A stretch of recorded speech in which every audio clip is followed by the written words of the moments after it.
The last thing that we're going to talk about in chapter 13, we're not going to go into this in much detail at all, and I'm just kind of taking the highlights out of these three sections, 13.9, 13.11, and 13.12. I'm going to put it all together, and we're going to call this aromatic compounds. Aromatic ring. This is one of the functional groups. Sometimes it's called aromatic compound, sometimes it's called an aromatic ring, sometimes it's called a benzene ring. This is a 6-membered ring, and that ring has alternating double single bonds. So by itself, this particular ring all by itself is a molecule that is named benzene, super toxic and hazardous. Sometimes the benzene molecule is written with the double bonds in different position. They're still alternating double single bonds, so those two structures both represent the same thing. And sometimes the benzene ring, the aromatic ring, is written as a 6-membered ring with a circle inside of it, which is just a faster way for us to represent the molecule rather than drawing out the 3 double bonds. So all 3 of those pictures all represent the benzene molecule and the aromatic ring. Even though benzene all by itself is a very toxic molecule, once you put the aromatic ring into a larger molecule and it's a functional group, it is no longer toxic or hazardous anymore. And in fact, many, maybe most of our pharmaceuticals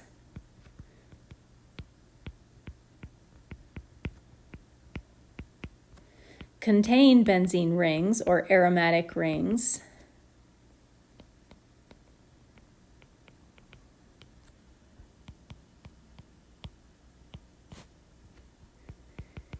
It's a very common functional group. I'm going to draw a couple, and I know I draw these benzene rings very fast. It doesn't matter if your benzene rings look ugly. So here is what I'm drawing right now is Tylenol, acetaminophen. And so you can see it's a relatively small molecule, and it's got that benzene ring right up in the middle of it. And as you know, it's not toxic, I mean, in large quantities, but it's not super bad. Here's another pharmaceutical.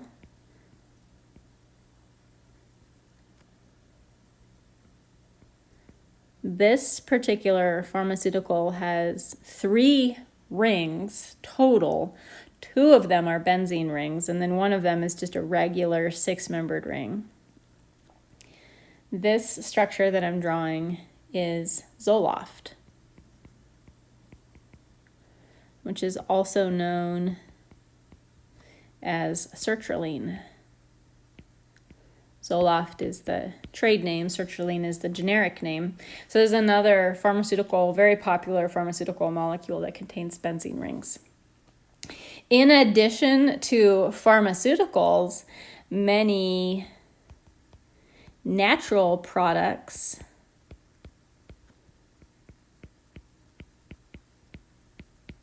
also contain these benzene rings. Like I said, this is a very common functional group.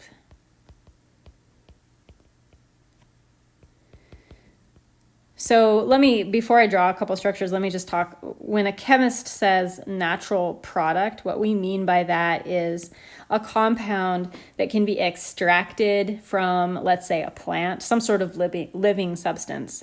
We can also synthesize these artificially in the lab, but they are things that are made in some sort of biological system. So the first one that I'm going to draw is a molecule called vanillin, and you can probably take a guess where vanillin comes from. This is the extract from a vanilla plant, from the bean.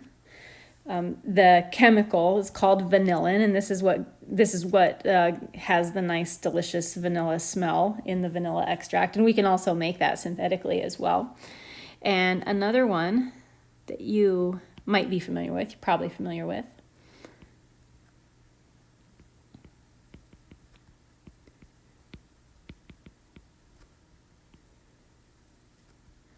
this molecule is called Eugenol.